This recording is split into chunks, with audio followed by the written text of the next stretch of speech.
Bonjour, dans cet épisode, les amis, dans cet épisode de ce roman audio initiatique que nous suivons depuis le mois de janvier, nous allons aborder un sujet assez inconnu. Il va y avoir une partie du voile qui va se dévoiler et nous allons aborder le thème de la Vierge de lumière.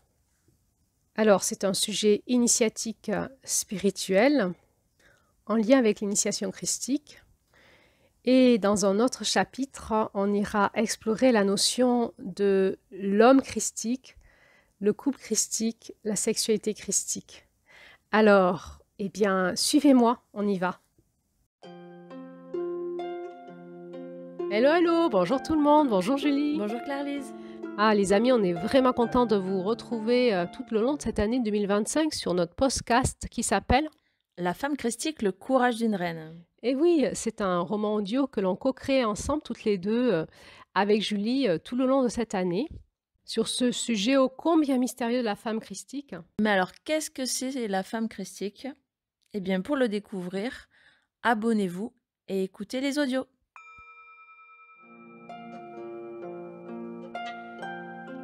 Il était une fois, l'histoire commence comme ça. J'ai le courage d'une reine.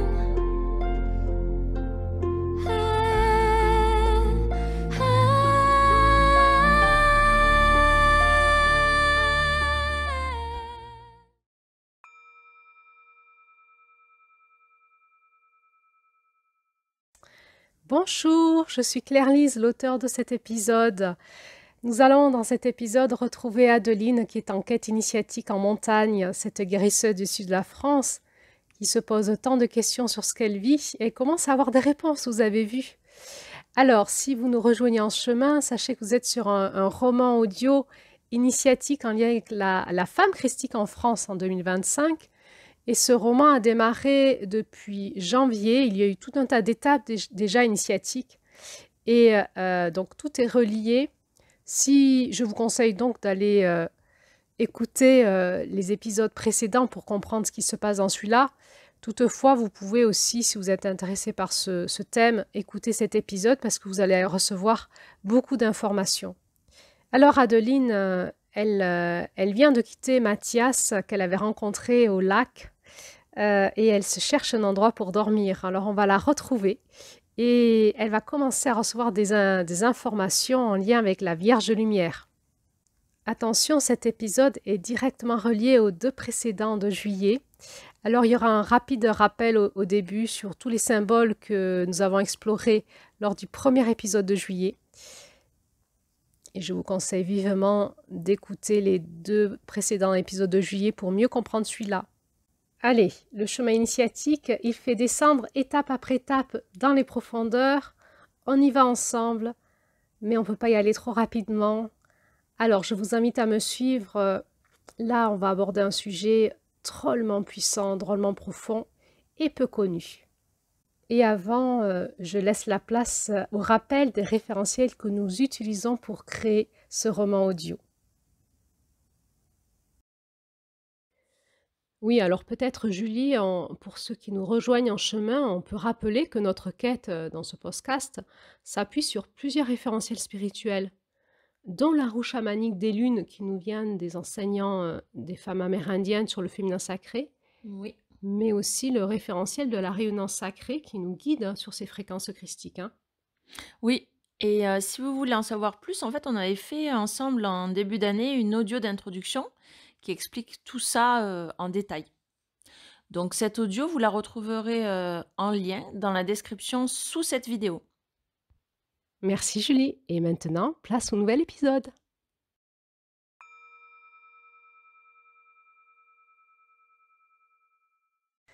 Adeline était sortie du sentier au-dessus du lac. Elle avait coupé à travers la montagne sur la gauche. Et au bout de 10 minutes, peut-être, elle avait trouvé une jolie petite plateforme. L'endroit idéal pour se poser pour la nuit à la belle étoile. Elle s'était installée à l'ombre des rochers. Ici, elle avait vraiment une très belle vue sur le lac. Et peut-être donc qu'elle verrait des animaux à la nuit tombée venir s'abreuver à l'eau du lac. Elle avait une magnifique vue sur les sommets environnants à 180 degrés et toujours face à elle, le massif du Mont Blanc. Elle allait vraiment être bien. Elle allait même peut-être pouvoir profiter d'un beau coucher de soleil et voir face à elle ce monstre blanc devenir rose. Elle aimait bien parce qu'il y avait cette paroi rocheuse derrière elle. Et elle se dit, je vais peut-être pouvoir passer une nuit où je vais me sentir en sécurité. C'est vrai, c'est toujours agréable d'avoir comme ça sur le côté à l'arrière un espace qui semblait protégé. Quand Adeline dormait comme cela à la belle étoile dans la nature, elle aimait bien trouver quelque chose qui la protégeait derrière son dos pour avoir cette sensation que ses arrières seraient protégées toute la nuit. Elle s'installa et elle avait déjà en elle ce sentiment de profonde gratitude d'avoir trouvé ce lieu qui semblait vraiment idéal pour cette première nuit. Elle s'installa rapidement à l'ombre du rocher. La journée avait passé, on était déjà en fin d'après-midi et elle avait hâte de commencer sa quête initiatique, sa quête spirituelle. Et oui, Adeline venait passer ces quelques jours en montagne seule pour étudier ce sujet qui la tourmentait, qui la mettait en adversité forte dans sa vie. C'était où est-ce qu'elle en était dans sa relation aux hommes.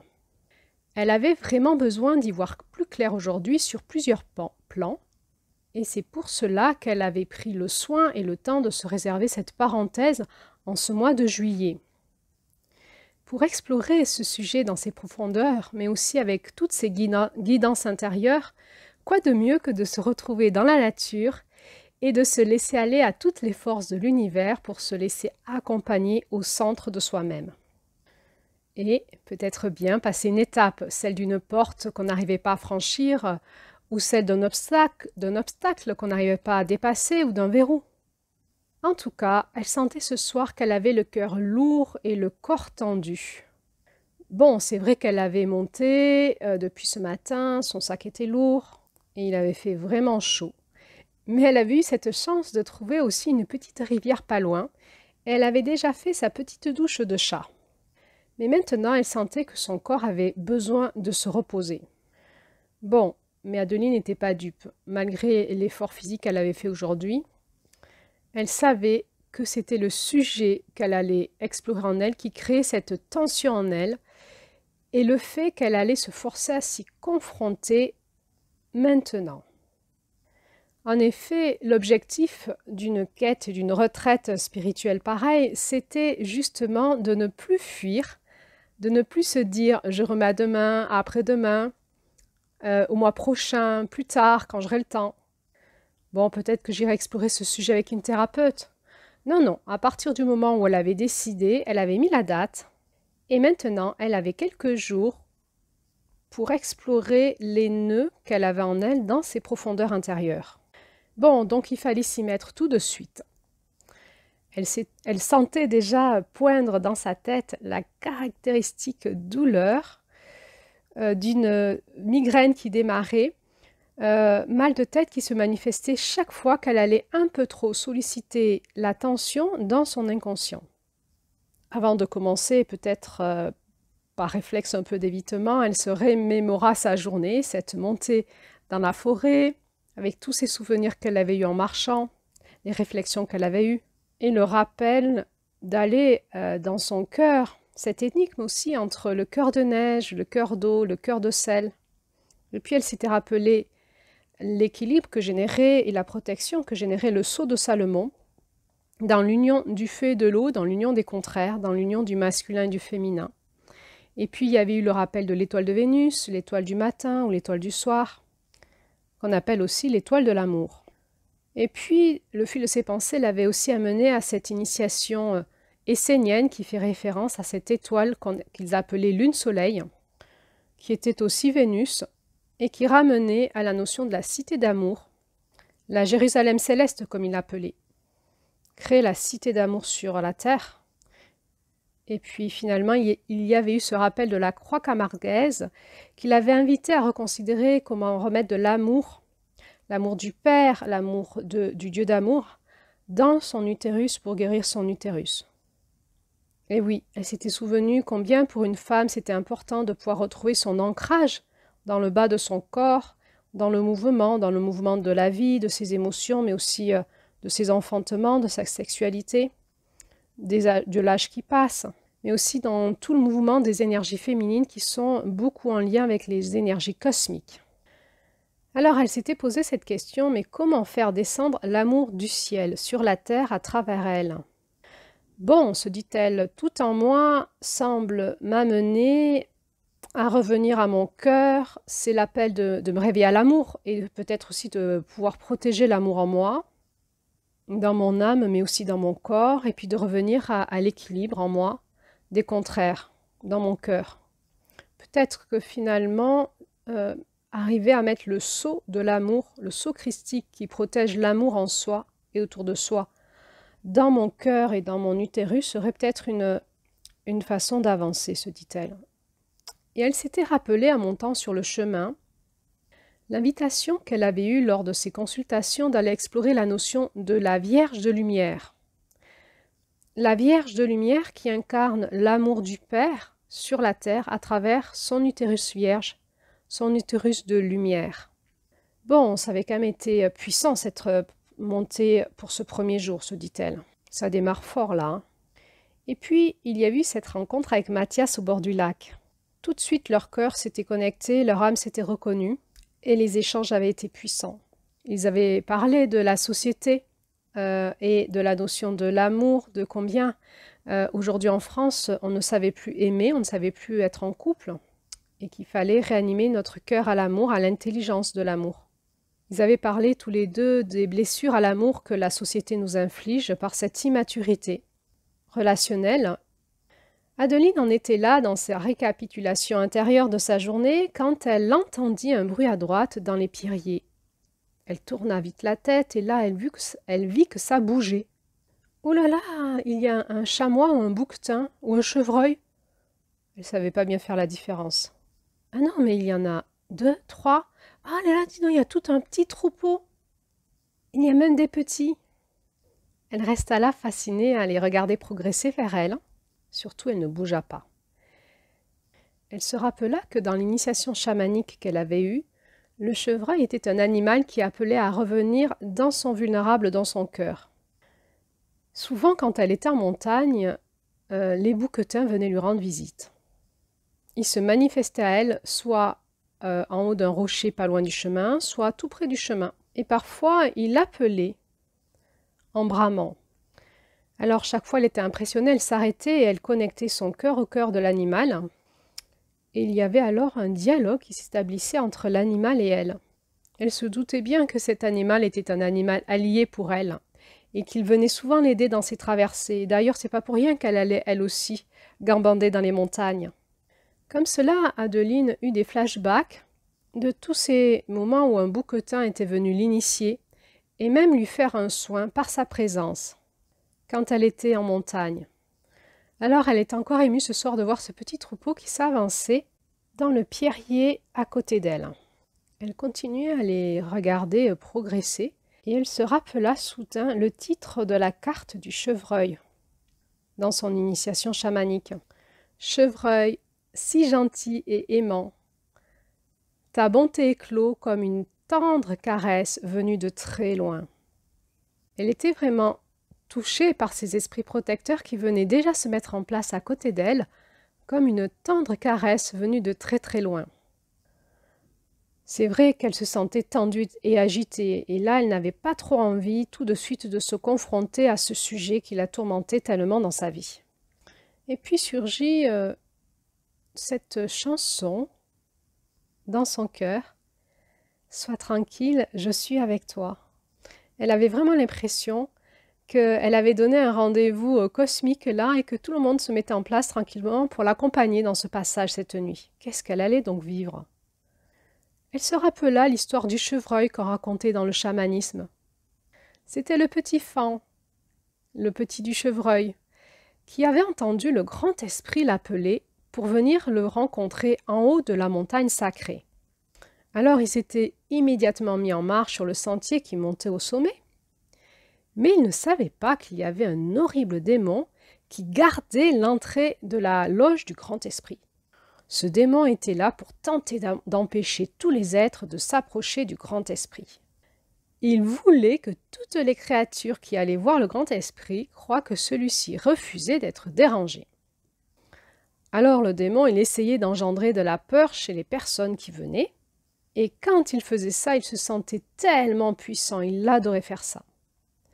Mais là, le petit Fan, quand il arriva vers le grand démon, n'avait aucune peur. C'était vraiment étrange que ce petit Fan n'ait pas peur du démon, puisque ce démon était l'archétype de tous les monstres qui avaient déjà existé. Alors le démon, vraiment mécontent, fit beaucoup d'efforts pour essayer d'effrayer ce petit Fan. Il s'est mis à cracher du feu, il s'est mis à aller dans tous les sens, dans tous ses aspects les plus affreux. Il a essayé de mettre des sons très effrayants. Et là, en principe, toute créature normale aurait dû fuir très vite. Tellement cette présence, cette fréquence du démon était effroyable. Mais ça ne marcha pas, et savez-vous pourquoi? Parce que le petit Fan n'était pas du tout effrayé. Et il dit gentiment au démon: « S'il vous plaît, laissez-moi passer, je m'en vais voir le grand esprit. » Adeline se souvient que dans cette histoire, l'accent avait été mis sur le fait que le grand démon avait rencontré les yeux brillants du Fan qui brillaient d'amour et de compassion pour cette grosse brute de démon. Alors, celui-ci, tellement étonné que ce petit Fan n'ait pas peur, se mit encore à redoubler encore plus d'efforts, mais il n'arrivait toujours pas à effrayer le petit Fan. Et savez-vous pourquoi? Parce que celui-ci avait de l'amour en lui, un amour tellement puissant qui passait par ses yeux et par sa voix. Et en regardant le démon dans les yeux avec sa petite voix gentille, « S'il vous plaît, laissez-moi passer, je m'en vais voir le grand esprit. » Eh bien, cet amour avait déjà commencé à pénétrer dans le cœur endurci et plein de laideur du démon. Et à son grand désarroi, le démon sentit son cœur fondre à vue d'œil et son corps se rétrécir jusqu'à ce qu'il atteigne la taille d'une noix de Grenoble. Adeline se souvient que dans cette histoire, il était expliqué que ce changement radical avait été dû à l'amour persistant et à la douceur et à la gentillesse et la tendresse de cet animal. Et bien maintenant, le sentier qui mène à la montagne sacrée est libre et tous les enfants du Grand Esprit peuvent y accéder sans crainte que les démons en bloquent l'entrée. Il se rappela que l'enseignement de ce conte était là pour nous apprendre à utiliser le pouvoir de la douceur pour toucher le cœur et les esprits des êtres blessés, ceux-là même qui tentent de nous empêcher d'accéder à la montagne sacrée. Il était dit dans ce conte, dans la conclusion de ce conte, comme on apprécie la robe tachetée du petit Fan, on peut aussi aimer l'ombre et la lumière chez les êtres qui cherchent la paix. Ainsi, on crée la douceur qui apporte sécurité à ces êtres.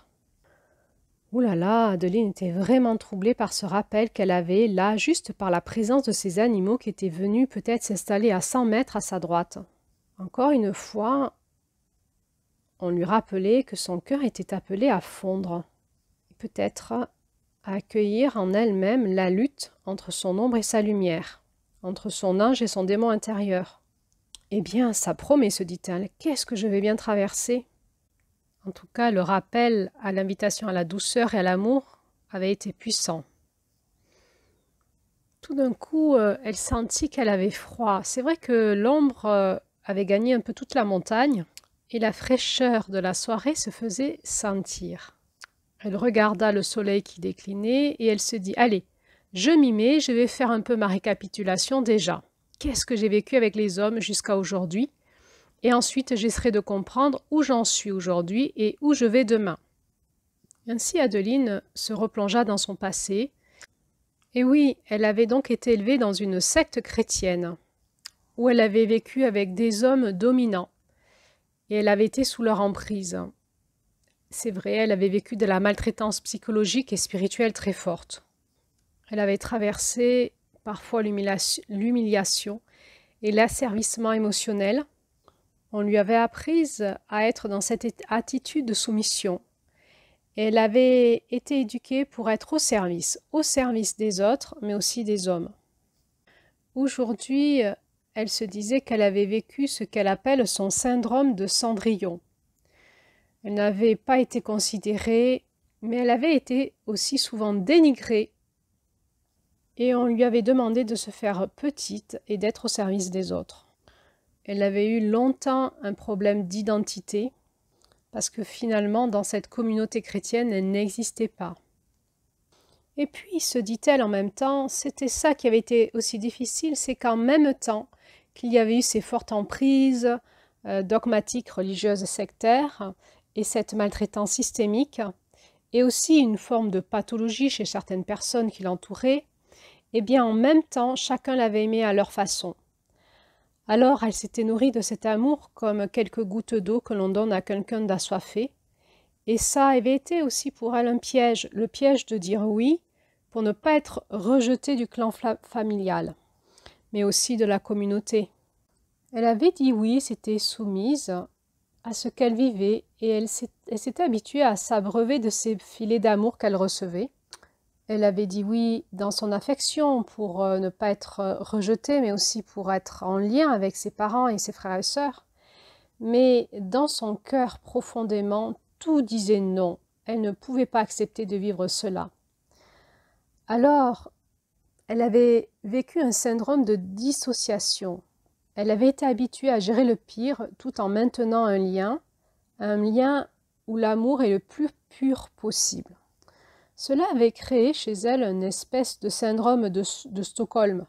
Vous savez, ce sont ces personnes qui tombent amoureuses de leurs persécuteurs et de leurs abuseurs et qui, par amour et par l'amour qu'elles leur donnent, espèrent que cela va faire baisser l'intensité de la maltraitance. Cela l'avait amenée à décompenser à l'âge de 15 ans un syndrome de fibromyalgie. Et cette fibromyalgie avait évolué encore pendant 15 ans. Et c'est à l'âge de 30 ans que finalement, elle avait fait une énorme décompensation qui l'avait amenée à l'hôpital psychiatrique. Elle avait alors compris qu'il fallait qu'elle aille travailler en thérapie ce qu'il se passait dans son corps, parce qu'elle semblait elle-même être atteinte de quelque chose qui semblait être pathologique. Alors elle avait entrepris plusieurs travaux thérapeutiques de régression dans son corps, de régression de conscience, pour aller comprendre les effondrements dans son corps. Et là, elle avait eu un choc de conscience. Elle avait compris ce qu'elle avait vécu et surtout, elle avait aussi déterré quelques gros secrets familiaux très lourds. Cela avait été un long trajet thérapeutique. Très rapidement, le syndrome de fibromyalgie avait cessé, mais c'était suivi tout un long trajet thérapeutique pour pouvoir équilibrer en elle la digestion de tous ces traumatismes. Finalement, c'est donc 15 autres années de thérapie qu'il lui a fallu pour évoluer tout doucement dans un univers excessivement complexe en elle et relié à de multitraumatismes à la fois physiques, émotionnels, psychologiques, relationnels, spirituels, transgénérationnels aussi. Bon, et puis elle avait vite compris que si elle voulait s'en sortir plus vite, il fallait qu'elle se forme elle-même pour essayer aussi de se faire de l'autothérapie. Et elle était devenue thérapeute elle-même et finalement, de fil en aiguille, guérisseuse. Aujourd'hui, elle se disait que ces 15 années de thérapie avaient plutôt été un chemin d'évolution, de libération de conscience et vraiment un chemin initiatique. Cela avait été long, mais tellement riche et intense et tellement beau aussi dans tout ce qu'elle avait traversé à l'intérieur d'elle-même en termes de libération, de guérison. Aujourd'hui, elle se sentait vraiment en paix, mais il restait encore ce sujet avec les hommes. C'était pas bien clair pour elle. Elle se sentait encore en confusion, elle ne comprenait pas ce qu'elle vivait. Elle se souvient que la décompensation qu'elle avait faite à l'âge de 28 ans et qui l'avait amenée à ce burn-out à l'âge de 30 ans avait été le choc de la rencontre amoureuse. Et oui, à 28 ans, elle s'était enfin autorisée à ouvrir son cœur à un homme. Bon, elle n'avait pas fait exprès, elle avait rencontré cet homme et elle était tombée follement amoureuse de lui. Mais derrière, ça avait été pour elle 7 ans de drame et d'enfer. C'est là, face à lui, qu'elle s'était sentie vraiment pathologique. La rencontre amoureuse avait réactivé tous ces états de choc qu'elle avait enfouis en elle-même. Bon, il se trouve que cet homme avait aussi un profil borderline et qu'il avait ses propres problèmes familiaux. Mais il était tellement attachant, tellement intelligent, tellement beau physiquement. Il avait un grand cœur, il était sensible, il était sportif aussi. Elle avait vu en lui son parfait miroir. Ils s'étaient beaucoup aimés tous les deux, mais ils avaient aussi beaucoup souffert ensemble. Toute la difficulté pour Adeline avait été d'accepter la séparation et de comprendre ce qu'elle avait vécu là. Pourquoi l'amour fait si mal? Et puis elle avait eu 2 autres rencontres qui avaient été beaucoup plus courtes. Elle s'était peut-être confrontée à des hommes qui étaient peut-être plus embarqués dans le syndrome sociétal actuel. Relations courtes, pas bien engageantes, plutôt de consommation. Elle n'avait pas bien compris au départ parce qu'elle les avait aimés, ces 2 hommes, vraiment avec son cœur ouvert, avec toute son authenticité, toute sa vérité, toute sa présence, tout son être. Alors ensuite, ça avait été sa période de grande désillusion. Elle avait essayé de comprendre comment la société nous influençait dans nos relations amoureuses. Elle avait eu du mal à comprendre au début parce que son propre référentiel, c'était elle.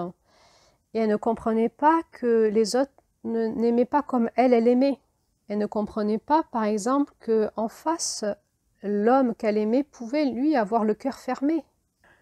Alors elle avait fait des stages, entre autres de tantra, pour essayer de comprendre l'initiation spirituelle à l'amour, des stages de développement personnel. Et puis elle avait de nouveau rencontré un autre homme, avec qui elle était restée 1 année. Et avec lui, enfin, elle avait vécu l'amour réciproque. C'était un bel officier de l'armée. Il était sensible, intelligent, il avait un grand cœur. Ben oui, ça existe des officiers de l'armée qui sont aussi sensibles et qui ont un grand cœur. Et il avait vraiment été amoureux d'elle. Et pourtant, ils avaient aussi beaucoup souffert ensemble. Avec lui, Adeline avait découvert ce que c'était que l'incompatibilité sexuelle. L'incompatibilité énergétique dans les énergies sexuelles. Elle avait mis du temps à comprendre ce qui se passait en elle et c'était une femme qui l'initiait au tantra du féminin qui l'avait éclairée.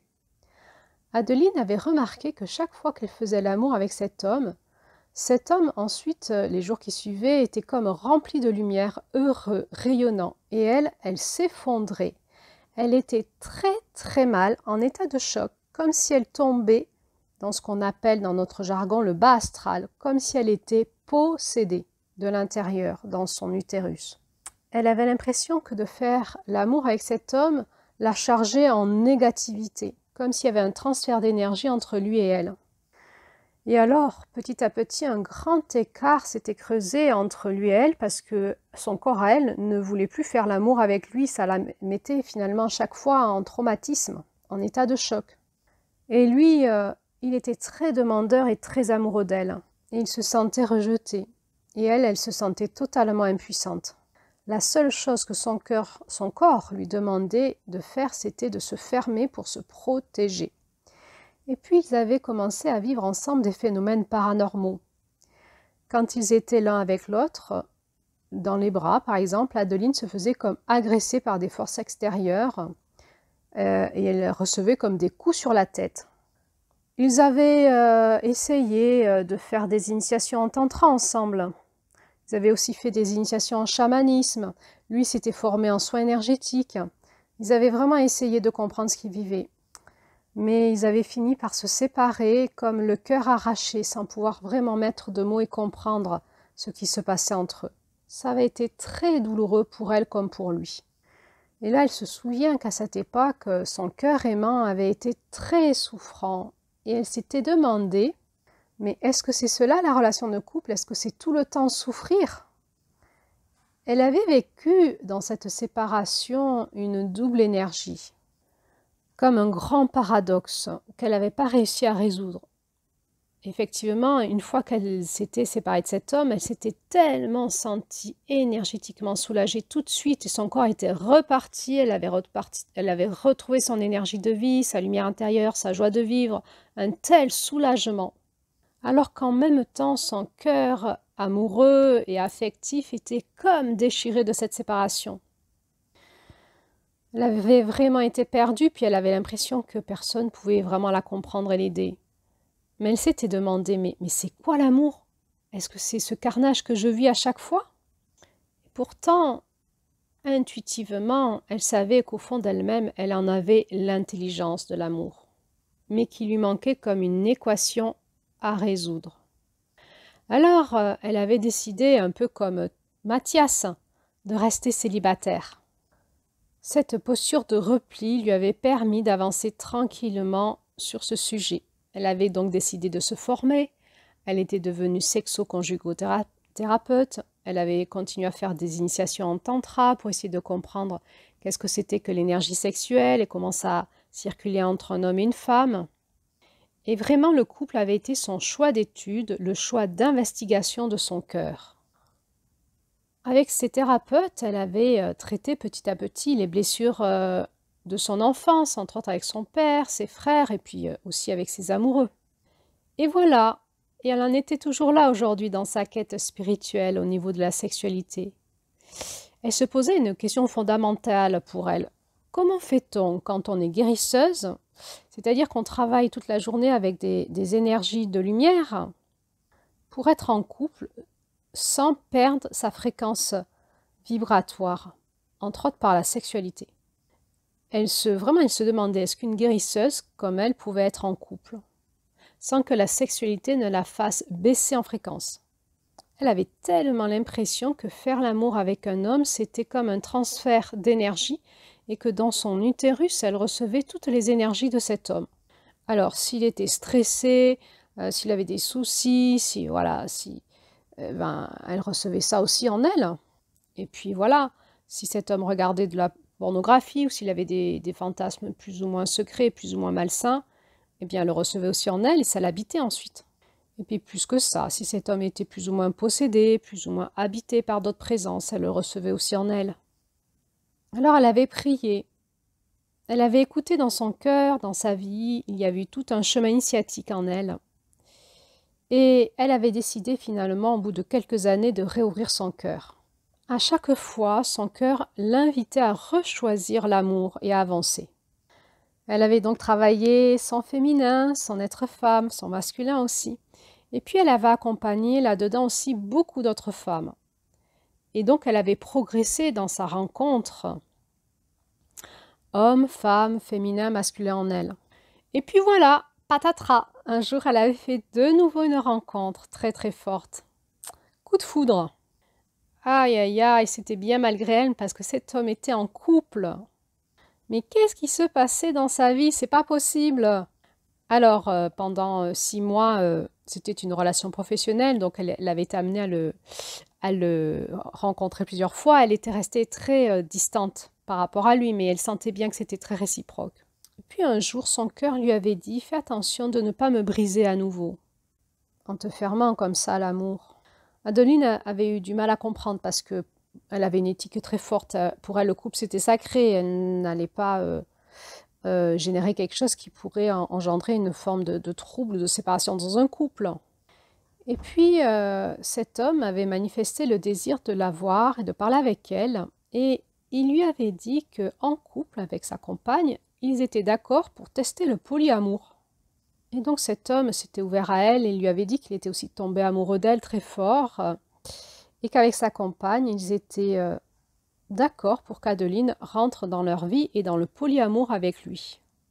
Oh ben ça alors, quelle histoire! Elle s'y attendait pas. Et bien sûr, elle avait refusé, vraiment. Vraiment, son cœur l'appelait à autre chose. Mais à quoi? Mais pourquoi était-elle tombée amoureuse de cet homme, justement lui? Qu'est-ce que c'était que cette vie de femme qu'elle avait? Elle avait l'impression que chaque fois que son cœur s'ouvrait, c'était une catastrophe. C'était tellement pas ce qui semblait être l'appel de son âme. Elle ressentait dans son âme depuis toute petite l'évidence du couple, l'évidence de la relation amoureuse et même sexuelle. Elle ne comprenait pas cette dissociation qu'il y avait dans sa vie entre son intériorité et même en tantra. On lui disait qu'elle ressemblait à une femme très initiée en tantra et on lui avait dit cela dès le premier stage qu'elle avait fait. Alors elle avait vraiment l'impression que son âme était une vieille âme qui arrivait avec un gros bagage d'intelligence à tout ça, mais elle ne comprenait pas pourquoi dans sa vie elle n'arrivait pas à l'incarner. Alors elle avait décidé de continuer à s'ouvrir plus loin en elle et dans cette initiation. Déjà pour essayer de mieux comprendre ce qu'elle vivait, elle avait compris qu'il était important pour elle de se préserver sexuellement. C'était même indispensable. Tout venait de là. Elle avait besoin de préserver la fréquence de son utérus, mais aussi de ses ovaires, de son énergie de vie et de son être guérisseuse. Elle avait senti que, de toute façon, ça c'était son destin, elle ne l'avait pas choisi. Elle était quelque part devenue guérisseuse malgré elle. Ça avait été un appel de la vie et de l'univers pour elle. Et elle en avait aussi beaucoup de bénéfices, parce que tous les jours, elle était initiée à beaucoup de choses, elle comprenait beaucoup de choses dans ses soins. Elle faisait aussi circuler l'énergie de la conscience, de l'amour, de la grâce, de la compassion, du pardon, et c'était très enrichissant pour elle. Et vraiment, parfois dans son métier, elle vivait des états de grâce, comme peu pouvaient en vivre. Mais en parallèle, elle n'arrivait pas à développer cette vie privée avec un homme, et elle s'était demandé si finalement son appel à être guérisseuse n'était pas un sacerdoce. Alors il y avait vraiment eu quelque chose en elle qui s'était rebellé. Non, elle savait qu'elle avait l'intelligence du couple, l'intelligence de la sexualité, l'intelligence de l'amour, et qu'elle voulait le vivre quand même. Mais comment et avec qui? Dans son chemin initiatique de femme, elle avait compris que plutôt que d'attendre de rencontrer un homme qui lui corresponde, et dans cette attente d'alimenter son tourment à l'intérieur d'elle-même, cette sensation que cela allait jamais être possible, elle avait compris que cette période de célibat était peut-être plutôt pour elle l'opportunité de faire comme une purification en tant que femme. Elle s'était donc purifiée. Elle avait travaillé pendant longtemps la lignée des femmes de sa famille. Elle avait aussi travaillé l'énergie de son utérus, de ses ovaires. Elle avait travaillé aussi l'énergie de son âme. Et puis elle avait retrouvé la lumière dans son âme. Et puis elle avait aussi travaillé l'énergie de son esprit. Elle avait aussi exploré ses conditionnements sexuels. Et petit à petit, en faisant de ces transmutations, comme des transmutations alchimiques en elle, c'est comme si elle s'était rendue un peu vierge, comme si elle avait fait un reset en elle de tout ce passé qu'elle avait vécu, mais aussi qu'on lui avait transmis par ses ancêtres. Et c'est là qu'elle avait eu l'information qu'elle était comme une femme de lumière. Et un jour, ses guidances intérieures lui avaient dit qu'elle faisait partie des vierges de lumière. Mais qu'est-ce que c'est que ça, les vierges de lumière? Est-ce que c'était une bonne nouvelle ou une mauvaise nouvelle? Dans toute cette traversée de purification, elle avait fini par arriver à l'évidence qu'il fallait qu'elle purifie son cœur. Elle comprenait que son cœur était comme possédé lui aussi, possédé de tout un tas d'énergies malsaines, mais aussi comme brisé, malmené, et qu'elle avait besoin de réparation. Et voilà, et donc elle s'était mise à travailler en tant que guérisseuse sur la guérison de l'amour en elle, avec ses proches aussi, et puis au cabinet, entre les personnes, dans les relations, dans les couples. Et elle en était là aujourd'hui avec encore cet appel de retourner dans son cœur, de réveiller l'amour en elle, d'y aller en douceur, peut-être encore de confronter son ombre et ses démons intérieurs. Ces symboles de cœur qui résonnaient tellement souvent dans sa vie l'avaient vraiment encouragée à continuer cette quête, comme si elle avait besoin de faire une récupération de cœur, comme si elle avait besoin de récupérer son cœur et son intégrité, l'intégrité de son cœur, au service de son destin, de l'amour dont elle était elle-même porteuse dans son intelligence profonde, mais qui pour l'instant ne semblait pas s'incarner. C'est vrai qu'elle n'était pas qu'une femme guérisseuse, elle était aussi une femme qui avait une vie normale dans sa vie de tous les jours et elle aimait les hommes, elle souffrait du célibat, elle souffrait de cette abstinence sexuelle, elle souffrait de ne pas rencontrer un homme avec qui elle pouvait se révéler en tant que femme. En plus, elle était une femme solaire et depuis adolescente, elle attirait beaucoup à elle les hommes. En général, c'était comme cela que ça fonctionnait, il y avait ce schéma qui se répétait. Elle ne tombait pas amoureuse des hommes qu'elle attirait à elle, sauf ces 5 fois qu'elle a décrites précédemment. Alors, bien sûr, il y avait ces jeux de charme au début et c'est très, très agréable et séduisant. Et elle pouvait bien sûr être sous le charme de ces hommes. Elle sentait aussi qu'elle avait ses propres besoins sexuels, affectifs et aussi de sécurité, de partage. Et c'était toujours difficile pour elle de faire le tri entre ces élans d'envie d'aller vers ces hommes et de s'abandonner à ces pulsions de désir. Et en même temps, elle sentait en elle que quelque chose se fermait parce qu'elle n'était pas amoureuse de ces hommes. Et son corps et son être ne voulaient pas s'ouvrir dans l'intime avec ces hommes avec qui un trajet d'amour n'était pas possible sur tous les plans de conscience, c'est-à-dire sur le plan physique, mais aussi émotionnel, relationnel, énergétique et spirituel. La plupart du temps, ces hommes qui venaient vers elle ne vivraient pas sur les mêmes fréquences qu'elle, au niveau spirituel. Et elle sentait que son cœur ne voulait pas s'ouvrir et qu'elle ne voulait pas se forcer. Mais d'autre part, elle appréciait souvent beaucoup ces hommes. Et elle avait essayé de développer avec eux une autre forme de relation, une relation d'amitié. Alors quand ils se rencontraient, et puis que les jeux de charme l'amusaient, et puis que l'homme la relançait, souvent elle lui disait qu'elle n'allait pas aller vers lui, vers une intimité sexuelle ou amoureuse, mais qu'elle était très disponible et ouverte à aller dans une relation d'amitié avec eux.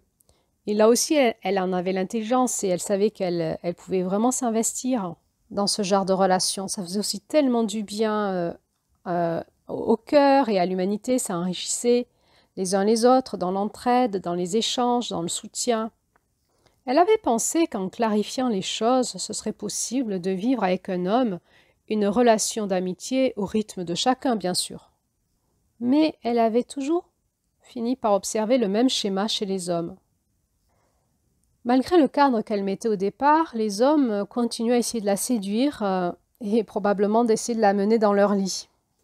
Mais quand elle se repositionnait là-dessus et qu'elle expliquait qu'elle n'était pas amoureuse et que son corps était fermé et qu'elle n'avait pas envie d'intimité avec eux, mais qu'elle avait vraiment le désir de continuer une relation d'amitié, eh bien elle observait que les hommes coupaient avec elle la relation de manière plus ou moins rustre, voire manipulatrice. Et elle ressortait vraiment à chaque fois de ces relations blessée. Elle ne comprenait pas comment, en tant que femme, elle ne pouvait pas s'investir avec un homme dans une relation d'amitié tout en disant non à la sexualité. Elle s'était demandé si finalement elle n'était pas en train de vivre une forme de maltraitance relationnelle. Pourtant, à chaque fois, le type d'homme avec qui elle avait envie de s'ouvrir au niveau de cette amitié étaient des hommes chaque fois très différents. Il y a eu des hommes vraiment spirituels. Il y a eu des hommes plutôt très intelligents et scientifiques, d'autres plus sportifs, d'autres plus artistiques, d'autres vraiment très manuels et simples. Et à chacun de ces hommes, elle avait eu vraiment envie d'être leur amie. Elle les aimait à sa façon. Vraiment, elle aurait adoré être leur amie et partager avec eux. Mais voilà, elle n'était ni amoureuse, elle n'avait ni du désir sexuel et encore moins envie à l'idée même d'une intimité avec eux. Bon, elle avait fini par se demander mais pourquoi en fait elle s'ouvrait pas avec eux dans l'amour et elle s'était demandé si elle n'était pas finalement porteuse d'un stress post-traumatique. Elle s'était demandé si finalement elle ne se fermait pas à l'amour et qu'elle s'ouvrait juste à des amours impossibles. Voilà, donc il fallait bien investiguer ce sujet pour elle, pour le comprendre et éventuellement le libérer. Donc, elle avait pris rendez-vous avec Fabien qui était son superviseur. Mais Fabien aussi, ça faisait 30 ans qu'il animait des groupes de tantra et aussi des groupes avec des hommes. Il travaillait beaucoup sur l'éveil du masculin et du féminin chez les hommes. Il était très investi dans la guérison des hommes. De plus, il était aussi psychothérapeute et elle aimait beaucoup parce qu'il avait beaucoup de compétences, elle avait vraiment confiance à lui. Alors un jour, elle avait demandé une séance pour investiguer avec lui ce sujet. Eh bien, il lui avait dit qu'il fallait qu'elle travaille ses archétypes du masculin. Ah, il lui avait donc énuméré 4 archétypes qu'avaient les femmes par rapport aux hommes. Et là, elle avait eu un choc, parce que quand il lui avait parlé de ces 4 archétypes que les femmes avaient en général face aux hommes, eh bien, elle avait trouvé que ces archétypes étaient bien fades et pas intéressants. Elle ne s'y retrouvait pas du tout là-dedans. Alors, elle s'était vraiment posé la question si finalement elle n'avait pas un idéal d'homme hyper exigeant. Suite à cette séance, elle s'était mise en chemin. Elle s'était demandé, mais quel est donc mon archétype à moi, de mon homme idéal? Elle avait fini par comprendre que c'était l'homme christique. Bon, ben voilà, c'est là qu'elle s'était dit, si moi mon archétype c'est le Christ, eh bien du coup je suis une nonne quoi. Je me suis mariée avec le Christ. Je comprends bien l'idée de Vierge Lumière, tiens. Et alors ça l'avait vraiment pas plu du tout, mais pas plu du tout, du tout. Elle sentait que c'était pas vraiment juste en elle. Et c'est comme cela qu'elle s'était mise à investiguer la notion de femme christique. Si son archétype d'homme était l'homme christique, c'était donc qu'elle était peut-être une femme christique. Elle avait donc démarré son chemin d'exploration de c'est quoi une femme christique aujourd'hui en France, en 2025. Elle s'était demandé, est-ce qu'il y avait donc d'abord, est-ce qu'un homme christique ça existait? Est-ce qu'il y avait donc un couple christique? Est-ce qu'il y avait une sexualité christique? Et voilà, c'est pour cela qu'elle en était là aujourd'hui, toute seule dans la montagne. Ah, ça faisait 6 mois qu'elle cheminait sur ce chemin initiatique de la femme christique. Et elle avait découvert cette femme hérétique reliée à l'histoire de Marie-Madeleine. Et finalement aussi à l'histoire des cathares. Et là, elle avait senti qu'il y avait quelque chose qui commençait à vibrer en elle. Comme si, pas après pas, elle avançait dans son enquête intérieure et qu'elle trouvait des indices. Ah bien oui, elle était née à Toulouse, et c'est vrai que depuis toute petite, elle avait beaucoup baigné dans cette histoire de cathares à Toulouse, et elle avait lu des livres sur ce qu'on appelait les albigeois, les parfaits, enfin les cathares quoi. Et depuis toute petite, elle sentait qu'elle vibrait sur ces fréquences-là. Elle s'était finalement demandé si ce qu'elle avait vécu dans cette communauté chrétienne dont elle faisait partie, c'était pas finalement de la maltraitance sur elle, justement par rapport à sa clairvoyance. Depuis toute petite, elle ne croyait pas ce qu'on lui disait sur le christianisme et elle se disait aujourd'hui qu'elle avait dû déranger. Elle avait comme une forme d'autonomie en elle, dans sa reliance, dans son cœur au Christ. Et cela avait contrecarré tout de suite toute l'éducation qu'on lui avait donnée en tant que chrétienne. Et cela peut-être avait attiré sur elle de la violence. Tout d'un coup, elle ne sut pourquoi, elle repensa à une de ses dernières consultations qu'elle avait eues, juste là avant de partir en vacances. C'était avec Elisa. Elisa, c'était une jeune femme d'une trentaine d'années, très belle âme, qui était aussi en quête dans ses relations d'amour avec les hommes. Elle passait d'homme en homme et elle souffrait à chaque fois. Elle avait une très belle intelligence à l'amour. Adeline le sentait à chaque fois. Elle sentait qu'il y avait une grande maturité dans son âme. Mais voilà, parce qu'elle n'arrivait pas à incarner l'amour avec un homme, eh bien, elle décompensait des douleurs dans son corps et elle consultait avec Adeline. Chaque fois qu'elle investissait une nouvelle relation amoureuse avec un homme, ça se finissait toujours mal. Et donc, elle était venue faire tout un chemin initiatique avec Adeline. Et là, dans cette dernière séance avant les vacances, Elisa lui avait parlé de son énième rencontre amoureuse avec son dernier amoureux. Et finalement, elle s'était aperçue que c'était un homme qui avait plusieurs femmes en même temps. Alors, non seulement Elisa était très chagrine, mais elle avait vomi, et depuis tout son corps l'a brûlé. Dans cette séance, Elisa avait exprimé sa colère et son dégoût. Et alors Adeline l'avait accompagnée à aller entendre cela elle-même dans son corps pour essayer de comprendre ce que son corps lui disait par les symptômes qu'elle avait. Elle avait encouragé Elisa à fermer les yeux et à se reconnecter à son cœur. Et avec son cœur, à aller rencontrer son corps dans sa colère et ses douleurs. Et elle avait encouragé Élisa à dire ce qu'elle voyait quand l'amour en elle visitait son corps. Alors Élisa avait exprimé qu'elle ressentait vivre un manque d'amour à elle-même, qu'elle ne se respectait pas elle-même. Et puis que finalement, elle ne se sentait pas aimée à sa juste valeur. Elle avait dit à Adeline que ce qu'elle avait vomi ces derniers jours, c'était toute la merde qu'elle portait en elle. Elle avait dit ces mots forts. Elle avait dit « Je me suis salie. Je me suis ouverte, j'ai aimé et je me suis salie. Et j'en ai la nausée. » Elle a dit « Je me suis ouverte et j'ai aimé, mais moi j'ai eu des miettes en retour et je me suis salie. » L'autre ne voit pas l'intensité et la pureté de mon cœur. La séance avait vraiment été très forte et puissante. Et de nouveau, pendant cette séance, Adeline avait reçu l'information qu'Élisa était aussi une vierge de lumière. C'est vrai qu'Adeline sentait cet effet miroir avec Élisa fort. Elle avait été impressionnée des mots qu'avait posés Élisa en elle-même quand elle s'était reconnectée à sa souffrance intérieure.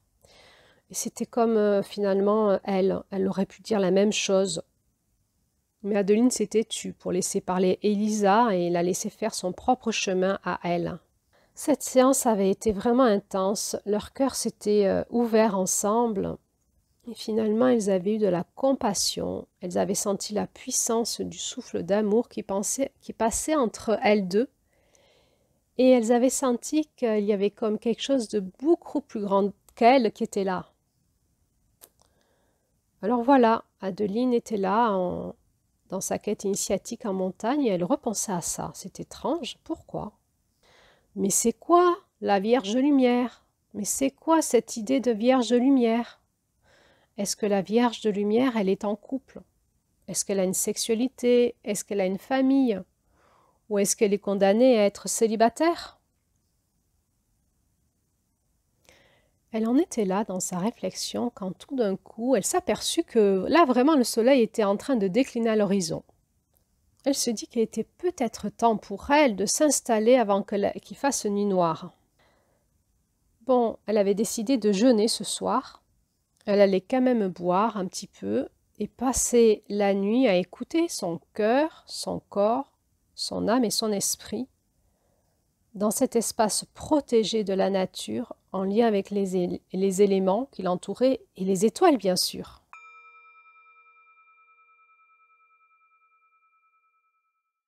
Adeline prépara donc son petit territoire pour passer sa nuit. Elle avait pris l'habitude de créer comme une roue de protection.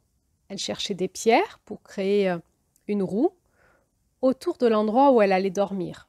Alors elle mettait 4 grosses pierres dans les 4 directions, le nord, l'est, le sud et l'ouest, comme pour installer une roue énergétique. Et puis encore, elle mettait 2 pierres entre les 4 pierres, entre chaque direction. Et donc ça faisait une roue à 12 directions. Chaque direction correspondait à une initiation qu'elle avait vécue en tant que femme, qui correspondait à chaque lune de l'année. Donc, elle dormait au centre, et comme cela, elle créait un cercle de protection où elle invoquait dans son cœur ses esprits alliés et les esprits du lieu pour la protéger. Bien sûr, pour la protéger physiquement, mais aussi énergétiquement et spirituellement et dans l'initiation qu'elle allait vivre dans cette nuit. Et puis, elle demandait aussi à la terre de la protéger. Et puis, elle demandait aussi à ses guidances du ciel, à son ange gardien et au grand esprit, au grand mystère, comme elle aimait l'appeler.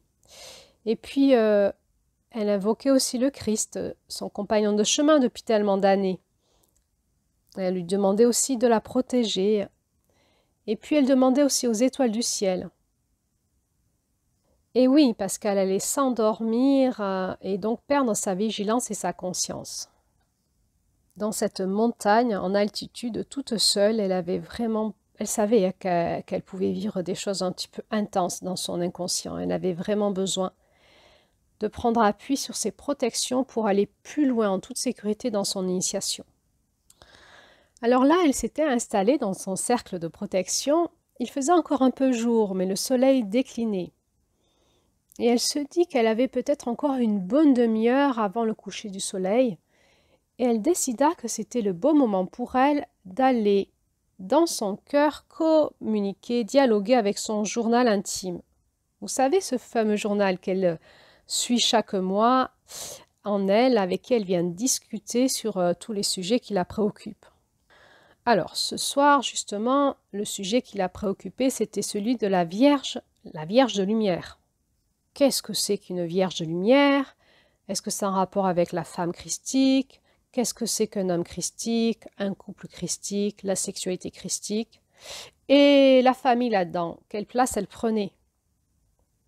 Alors, elle commença par allumer une petite bougie au centre de sa roue et elle commença à prier pour être guidée dans sa quête. Elle pria à la lumière du centre, de la guider vers la lumière de son cœur, et elle demanda à être éclairée dans sa conscience, dans sa présence, dans son chemin, pas après pas, pour avoir réponse à ses questions et comprendre ce qu'elle vivait actuellement sur Terre en tant que femme en France en 2025.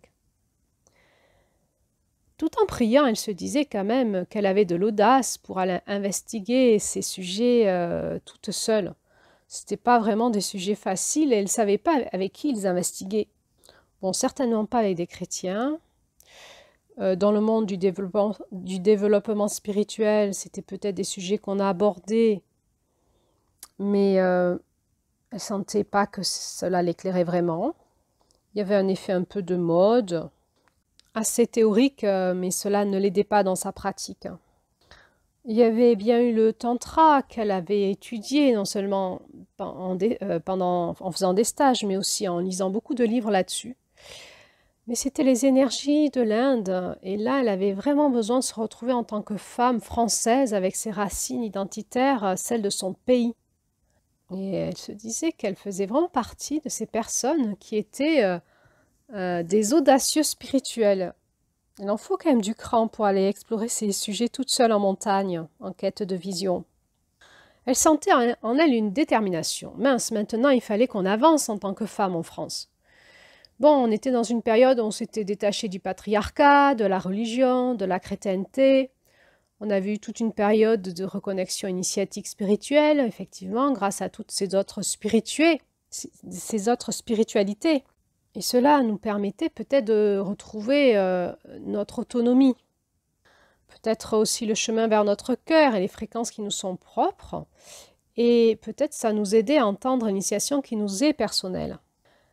Bon alors elle s'installa dans son cœur et elle attendit. Elle avait prié et là elle attendait dans son cœur. Elle invoqua son journal intime qui s'appelait Jeshua et elle sentit cette présence venir s'inviter en elle, cette fréquence qu'elle connaissait bien, venir la saluer dans son cœur et puis cette présence s'effaça pour laisser place à cette étoile très lumineuse qu'elle avait déjà vue plusieurs fois dans son cœur, qui s'intensifia et qui tout d'un coup explosa pour laisser se dévoiler la silhouette très floue d'une femme de lumière. Adeline avait du mal à sentir qui c'était. Elle sentait qu'il y avait quelque chose qui était un peu de la fréquence de Marie-Madeleine, mais bien plus haute que ça encore. Comme une fréquence qui pouvait relier toutes les femmes en quête. Cette présence ne se nomma pas. Elle ne dit rien à Adeline. Elle ne dit pas « je suis Marie-Madeleine », elle ne dit rien. Et Adeline sentit qu'il aurait été mal placé de la questionner. C'était pas là, c'était très puissant. Cette présence finit par prendre la parole et elle dit dans le cœur à Adeline. Adeline, ça fait plusieurs mois que tu chemines et je t'avais dit que le voile allait bientôt se lever. Alors, je suis là ce soir avec toi. Adeline sentit tout de suite dans son cœur un trouble s'installer, une forte émotion. Vraiment, elle avait eu comme un rendez-vous ils étaient là, avec elle, ils répondaient présents au rendez-vous qu'elle avait posé et tout de suite, cette fréquence de haute lumière était là. Quelle grâce!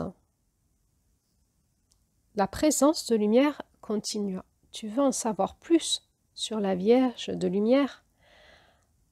Alors je vais t'expliquer, écoute bien. La présence marqua un petit temps pour laisser à Adeline le temps d'ouvrir son cœur et de s'installer confortablement en elle, les yeux fermés bien sûr.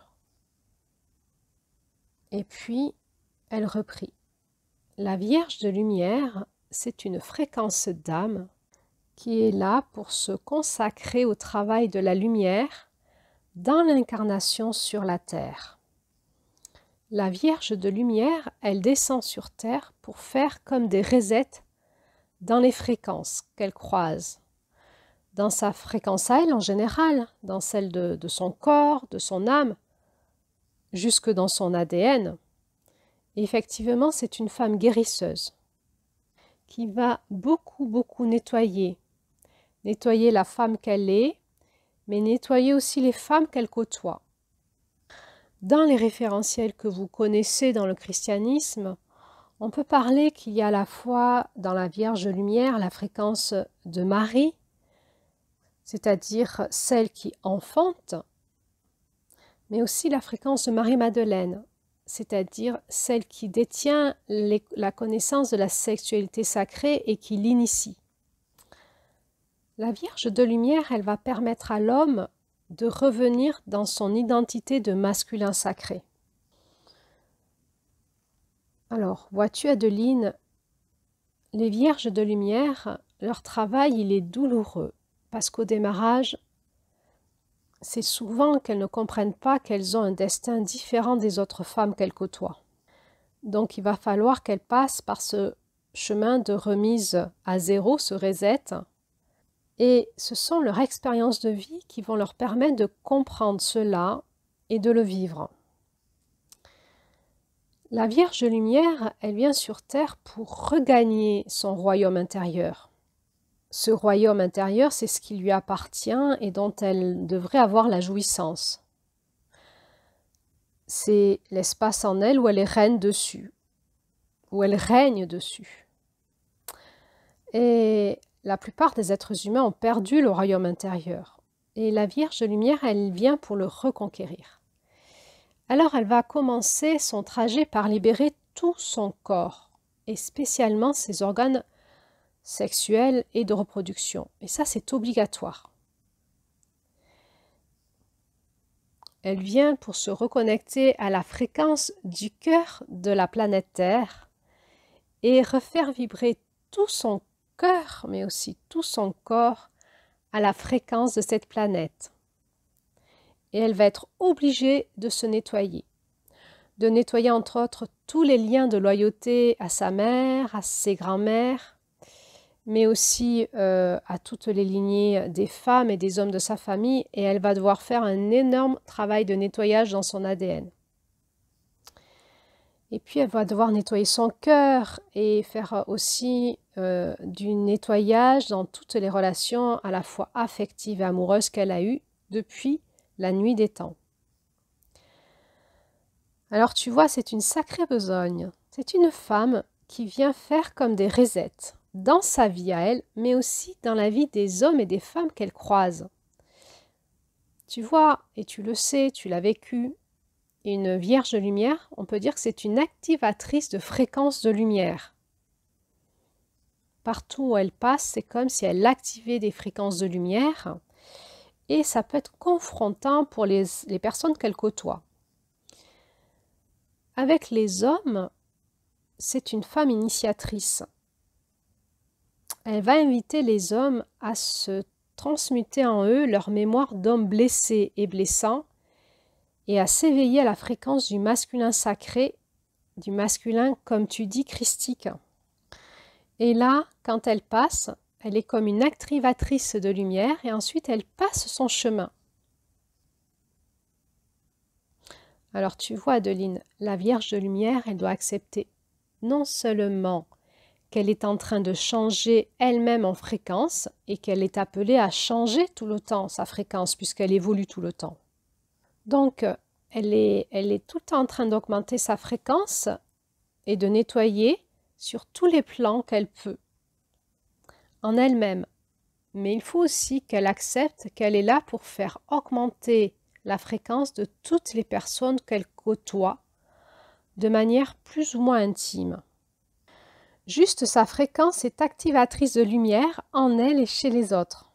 Alors tu vois, quand elle provoque cette augmentation de fréquence, eh bien souvent le démarrage est toujours un état douloureux parce que ça va amener les personnes à se confronter à ce qui doit être transmuté dans la lumière, c'est-à-dire souvent leur ombre et leur ego. Alors, la Vierge Lumière, elle va avoir à faire ce travail en elle plusieurs fois, mais aussi elle doit accepter que dans sa vie, elle va activer cela chez les autres et que ça peut être assez confrontant dans ses relations. C'est un énorme travail parce qu'elle va activer plusieurs fois ce changement de fréquence en elle, parce qu'elle est là pour se purifier, mais sur tous les plans multidimensionnels, c'est-à-dire dans son corps, dans son âme, dans son esprit, dans son cœur, mais aussi dans toutes ses dimensions cosmiques, mais aussi dans toutes ses dimensions relationnelles et aussi relationnelles cosmiques. C'est un énorme travail qu'elle a accepté d'engager sur Terre.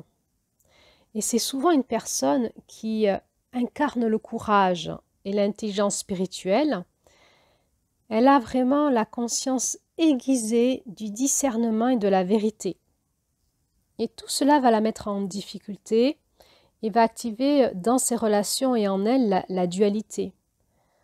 Donc il va falloir aussi qu'elle apprenne à restaurer en elle l'équilibre et l'harmonie dans sa vie, mais aussi qu'elle apprenne à recréer l'harmonie dans sa vie relationnelle. Et ensuite, elle pourra l'apprendre à chaque personne qu'elle croise, aux hommes et aux femmes, mais aussi à aider les couples à réharmoniser leur fréquence dans leur couple, mais aussi dans leur famille. La Vierge de Lumière, elle doit apprendre à reprendre son pouvoir personnel sur son royaume, c'est-à-dire sur tout ce qui appartient à son unicité, c'est-à-dire à son identité source, à sa fréquence propre, soit son corps, son âme, son esprit et son cœur, et tout ce qu'on pourrait appeler son espace sacré qui dépasse aussi encore plus tout cela. Elle va donc, en récupérant son royaume intérieur, comprendre quelle est sa responsabilité dans ses positionnements et dans les actions qu'elle engage, dans les relations qu'elle a. Elle va donc apprendre à régner sur son royaume intérieur, c'est-à-dire à retrouver la maîtrise de ses énergies en elle, mais aussi la protection et l'équilibre et l'harmonisation de ces énergies en elle. Et comme tu l'as compris, elle peut vraiment utiliser le symbole du sceau de Salomon pour l'aider. Parce qu'effectivement, la Vierge Lumière doit autant nettoyer son ciel que sa terre. Et c'est dans cet équilibre et cette harmonie qui est le symbole de ce sceau de Salomon qu'elle va pouvoir engendrer le fruit de la vie. Il faut qu'elle puisse engendrer un fruit qui puisse être un fruit de lumière. Un enfant de lumière, si tu veux. Est-ce que tu comprends, Adeline? Oh, Adeline était un peu sonnée par toutes les informations. Elle répondit, oui, je comprends.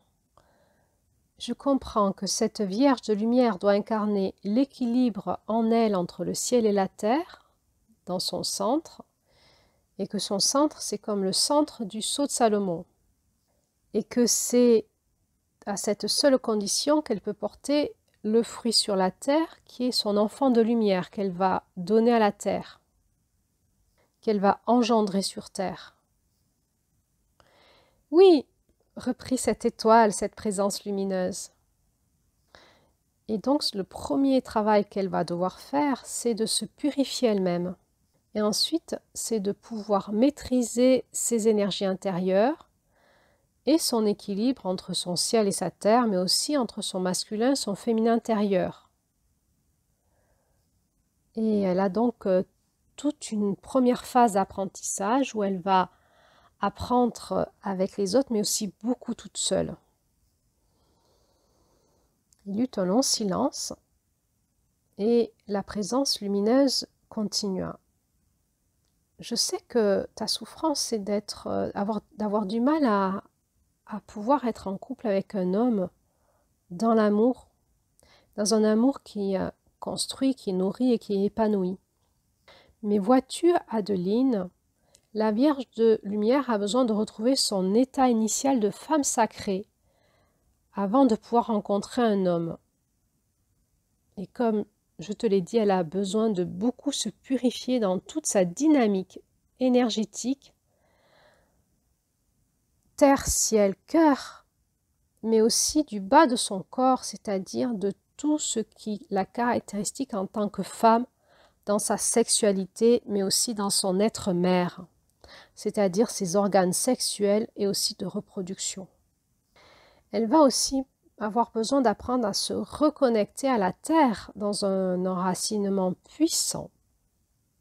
Elle va beaucoup apprendre, entre autres, tout ce qui est en lien avec les énergies de son ancrage, mais aussi de son bassin, autant que aux énergies de son plexus solaire et de son cœur. Et tu vois, c'est pour ça que tu as bien saisi le symbole de la croix des Saintes Maries de la Mer. Tout le travail de retrouver son ancrage et son équilibre dans des énergies qui sont constamment en mouvement, comme celle de la mer. Adeline respira. Elle ressentit et comprit tout le travail qu'elle faisait depuis des années en elle et avec les autres femmes. Mais vraiment, une question l'obsédait là. Et elle demanda, mais de quoi accouche une Vierge de lumière? Et est-ce qu'elle pourra être mère un jour et avoir une sexualité? Oui, reprit l'étoile brillante dans le cœur d'Adeline. Oui, bien sûr, si elle est en couple, une Vierge lumière va enfanter un couple sacré et elle va devenir une femme initiatrice pour l'homme avec qui elle est en couple. Alors, il y a beaucoup d'hommes qui ne souhaitent pas vivre cette initiation avec cette femme et ils partent parce que c'est trop dur pour eux, ils n'en sont pas encore là. Alors, si un homme rencontre une Vierge de lumière et veut l'utiliser pour sa consommation personnelle, sexuelle, ou ne pas être seul, ou combler les vides d'amour en lui, eh bien, il va être comme décalé par la fréquence de cette Vierge de lumière, car elle est là pour amorcer des initiations, et entre autres aux hommes qui l'approchent. Alors, ça peut être aussi douloureux pour les hommes qui l'approchent. Et ça, tu vois, tu dois en avoir conscience, Adeline, que ta fréquence peut parfois être douloureuse chez certains hommes qui te rencontrent. Et tu l'as bien compris. Adeline n'était pas sûre de l'avoir totalement bien compris, mais là, elle le comprenait bien. Elle sentit qu'elle pouvait aussi s'ouvrir à sa compassion aux hommes qui venaient vers elle. C'était pas facile pour eux finalement. À un moment, reprit l'étoile brillante dans le cœur d'Adeline, à un moment, la Vierge de Lumière va comprendre tout cela et elle va pouvoir s'ouvrir intimement quand un homme souhaite lui aussi vivre cette initiation avec elle. Alors tu vois, la Vierge de Lumière, elle incarne deux polarités, à la fois une polarité masculine et féminine. Alors, dans sa polarité féminine, elle incarne plutôt la mère, la protection maternelle, l'amour inconditionnel, la pureté infinie, quelque chose qu'on peut ressentir présent en toutes les femmes, qui potentiellement peut se manifester à travers chaque femme. Mais la Vierge Lumière peut l'incarner de manière plus puissante que les autres. Dans son potentiel masculin, elle incarne ce qu'on peut appeler la fille par le Père, c'est-à-dire qu'elle a le feu solaire en elle. Donc elle peut aussi avoir cette énergie de femme solaire et sa fonction sera alors de protéger et de ramener l'unité dans tous les mondes qui ont chuté en fréquence vibratoire. Donc elle va aller rencontrer les mondes qui ont chuté en fréquence vibratoire, elle est là pour protéger et ramener l'unité dans ces mondes, avec son feu solaire. C'est un peu la fréquence de Marie-Madeleine dans votre initiation chrétienne. Et elle va incarner ainsi la pure manifestation du féminin sacré. Elle va devenir une initiatrice par la sexualité sacrée et par les rituels qu'elle va proposer. Et elle va représenter ainsi le parfait équilibre féminin-masculin, mais aussi matière-esprit et Dieu et déesse. Elle va incarner cette relation sacrée où l'un est fait pour l'autre. La complémentarité est gage de ce parfait équilibre, mais aussi de la complétude. Et la Vierge de Lumière va incarner la connexion au tout, terre, ciel, cœur, et l'équilibre du tout. Cet équilibre sans lequel les mondes chutent en fréquence vibratoire. Alors tu vois, Adeline, si on veut déstabiliser le parfait équilibre masculin-féminin jusqu'à le séparer, eh bien, en réalité, c'est le moyen le plus facile pour les êtres de l'ombre de faire chuter les individus et les mondes. En initiant ce déséquilibre, le désordre et la disharmonie, cela crée le chaos. Et donc la Vierge de Lumière va devoir apprendre en permanence à rétablir l'équilibre en elle. Et c'est grâce à cela qu'elle va devenir une femme initiatrice par lequel l'homme qu'elle va rencontrer va aussi lui redevenir comme un fils divin. Elle est à la fois initiatrice, mais elle est aussi initiée au mystère de la vie.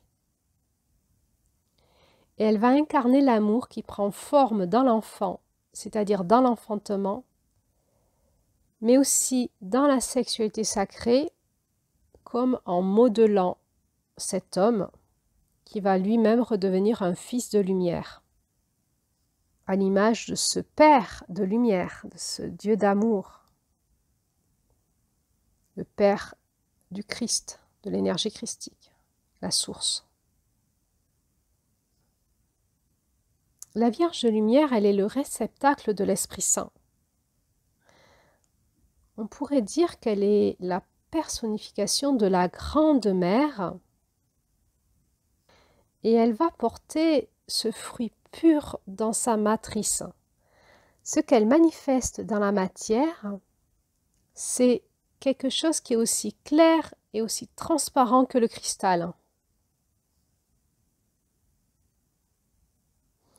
La Vierge de Lumière, elle est à la fois l'amour qui prend forme dans cet enfantement, mais elle est aussi l'amour qui attire à elle l'amant. Et elle ne cesse d'appeler les hommes à être comme à l'image du Dieu d'amour, à être cet amant qui honore le féminin, mais aussi le fils qui protège la mère. Et qui, par là même, va trouver la voie du retour à ce qu'il est, le masculin sacré, à l'image du Père sur cette terre. La Vierge de Lumière n'a de cesse que de prier les hommes de se réconcilier avec eux-mêmes, sans quoi ils éloignent d'eux la femme qui ne sait plus être amant et mère. Et elle n'a de cesse en elle l'appel à se purifier et dans son âme et dans son corps pour qu'elle puisse créer une pure création. Elle entend dans son cœur l'appel à rayonner sa virginité, c'est-à-dire cet éternel féminin, initiatrice des mystères. On peut dire qu'elle incarne et la Vierge blanche et la Vierge noire. Alors tu vois, Adeline, être Vierge Lumière, c'est un énorme trajet spirituel. Et la Vierge Lumière, elle a besoin de se réconcilier avec elle-même. Sans quoi, elle s'éloigne d'elle et à travers cela, elle perd l'homme, le fils, le père. Et cet homme ne pourra jamais devenir un homme et un père. Elle incarne donc cette manifestation de l'esprit dans la matière par la sexualité sacrée et la mise en œuvre de la force de vie féminine pour la création. La force de vie féminine pour la création. Tu vois, Adeline, toutes ces filles de lumière sont capables de faire un avec tout être vivant et donc de se mettre en relation avec tous. Et le secret, c'est que plus cet équilibre est parfait en elle, plus elle pourra aller loin dans cette capacité concrète d'être capable de communication charnelle et de ressenti avec tous les êtres et toutes les dimensions. Elle va donc devoir aussi faire un travail en lien avec la justice divine. Cette justice divine qui ne peut être issue que du parfait équilibre. Autrement dit, Adeline, elle doit pouvoir sortir de la dualité et retourner en tant que fille divine au plus profond d'elle-même, dans son cœur, à l'unité des choses. Et là, elle doit développer cette capacité à voir ce qui est juste quand son regard est relié à la source divine. Alors, les Vierges de Lumière sont souvent des personnes qui, depuis toute petite, ont une sensation de ressentir ce qui est juste ou pas, comme une forme de vérité dans leur âme. Elles voient rapidement les mensonges, les égos. Et souvent, ce sont des personnes qui ne se sentent pas bien sur Terre, elles se sentent comme étrangères à toutes ces personnes qu'elles voient se mentir à elles-mêmes. Oh, tu vois, il n'est pas rare que les Vierges Lumière sur Terre ont une vie de souffrance avant qu'elles comprennent qui elles sont et pourquoi elles sont là. Alors, elle pourra se connecter à la force de la vie, à la force de la terre, mais aussi de la mer et de la grande mère, et ainsi incarner la force de vie sexuelle féminine sur terre.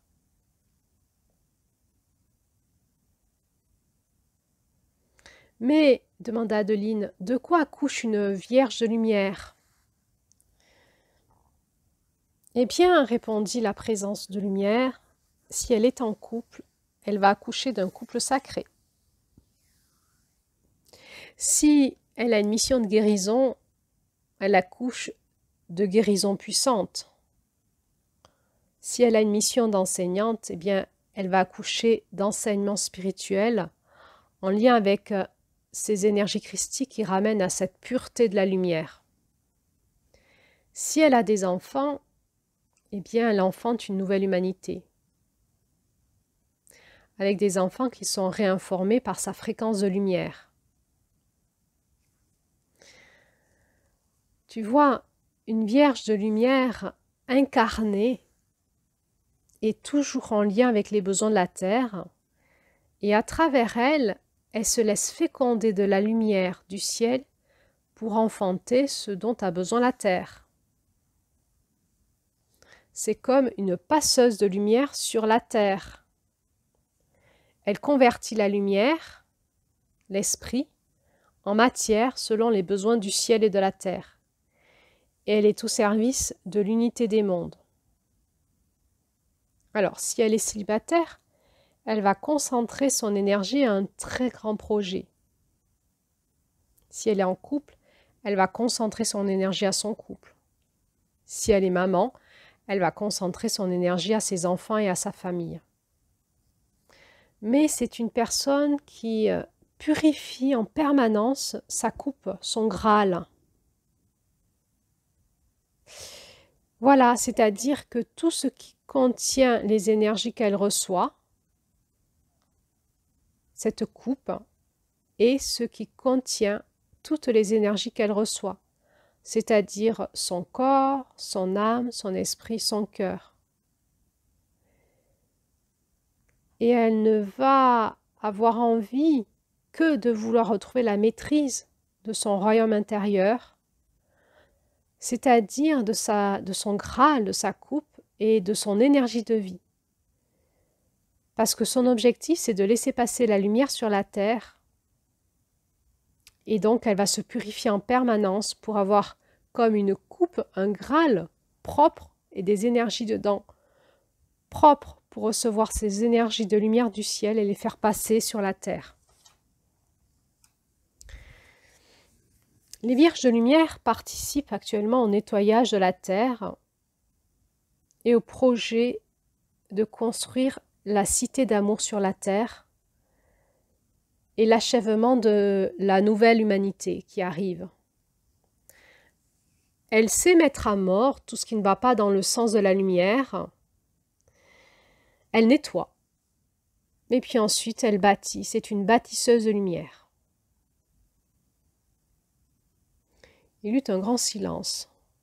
Ça faisait beaucoup d'informations. Mais Adeline comprenait ce qu'elle vivait. Alors elle remercia. Elle se reconnaissait très bien là-dedans et en même temps, elle était déçue. Elle sentait que dans son cœur, il y avait quelque chose qui avait envie de se rebeller à tout ça. Elle venait d'avoir la confirmation de tout ce qu'elle ressentait depuis toute petite en elle et ce que disait son intuition. Mais elle ne voulait pas être ça. Elle ne voulait pas être ça. Elle, il y avait une part en elle qui aurait voulu vivre une vie de femme normale. De nouveau, dans son cœur retentit ce chant.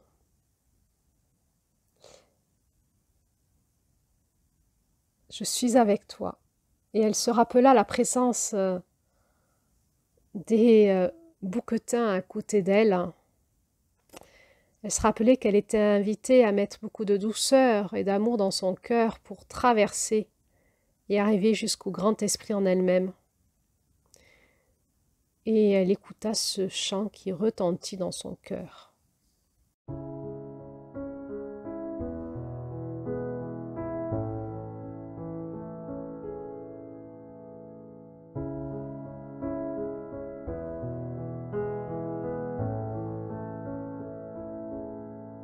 Sois en paix, ne t'inquiète pas, je connais les projets que j'ai formés pour toi.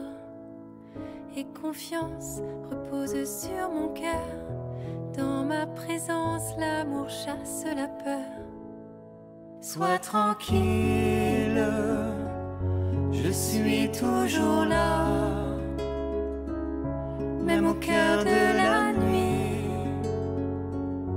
Quand tu ne comprends pas le chemin où je te conduis, ne crains rien, je prends soin de ta vie.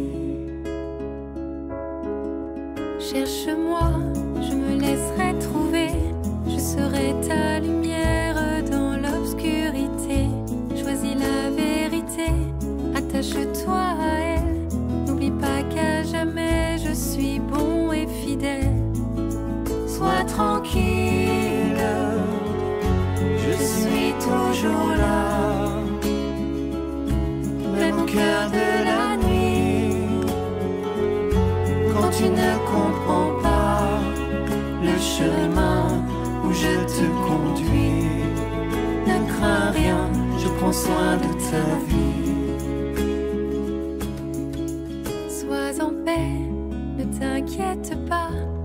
connais les projets que j'ai formés pour toi. Et confiance repose sur mon cœur. Dans ma présence, l'amour chasse la peur. Sois tranquille, je suis toujours là. Même au cœur de la nuit, quand tu ne comprends pas le chemin où je te conduis, ne crains rien, je prends soin de ta vie. Cherche-moi, je me laisserai trouver, je serai ta lumière dans l'obscurité. Choisis la vérité, attache-toi à elle. N'oublie pas qu'à jamais je suis bon et fidèle. Sois tranquille, je suis toujours là. Même au cœur de la nuit, quand tu ne comprends pas le chemin où je te conduis, ne crains rien, je prends soin de ta vie.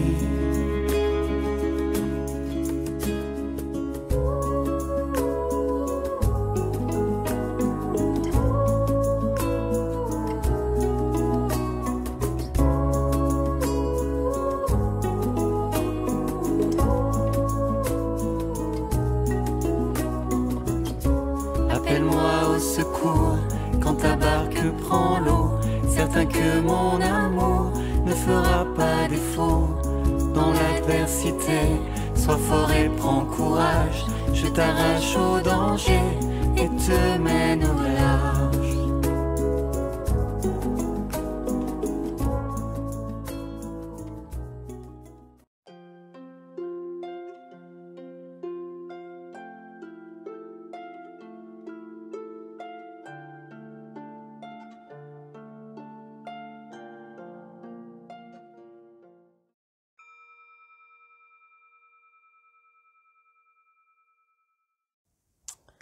Et voilà les amis, dans cet audio, dans ce chapitre de ce roman initiatique, nous avons eu une partie du voile qui s'est levée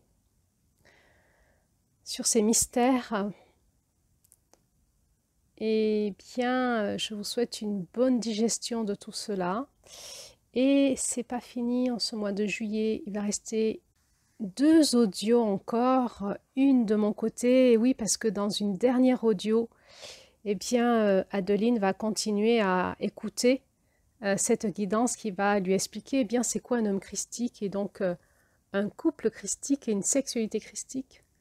Et puis, elle va vivre une initiation personnelle avec les étoiles dans la nuit. Elle va vivre un soin à l'intérieur de son corps. Et puis, elle va encore avoir un moment de communication avec Vénus, l'étoile du matin, à l'aube de ce nouveau jour qui sera là pour elle. Alors, je vous invite encore à patienter. Cette dernière audio va arriver. Et puis, bien sûr, Adeline va recevoir à son cabinet la revue, les aventures d'Anaé, Rendez-vous en terre profonde. Et elle pourra la lire à son retour de vacances. Alors, encore beaucoup de nourriture qui nous attendent. Et puis ensuite, nous basculerons sur les énergies d'août. Ah là là, on n'a pas fini, on en est au 7e mois, on a 13 mois à faire ensemble, on tourne dans une roue, dans cette roue énergétique de l'année. Alors il nous reste encore 6 mois à explorer ensemble autour de cette question, qu'est-ce que c'est qu'être femme christique en France en 2025? Il nous reste encore beaucoup d'initiations à passer ensemble. Alors abonnez-vous pour suivre toute cette initiation, partagez avec des personnes qui pourraient être intéressées. Vous avez vu qu'on va loin et on va aller de plus en plus loin. Alors, si vous connaissez des hommes ou des femmes qui sont spécialement intéressés par ces sujets-là très particuliers, eh bien, partagez-leur ce podcast. Et puis, likez pour nous encourager, pour nous dire que vous êtes là. Et puis, bien sûr, vos commentaires, pour nous, c'est du pain béni. Alors, n'hésitez pas à nous faire un coucou par vos commentaires aussi pour manifester votre présence, mais aussi votre soutien. Et je vous dis eh bien, à très bientôt pour les derniers épisodes de juillet. C'était Claire-Lise pour les artistes du renouveau.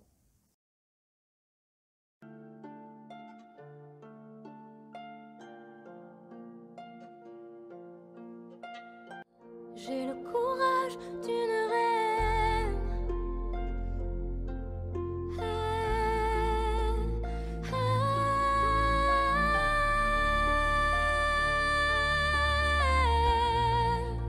Le courage d'une reine.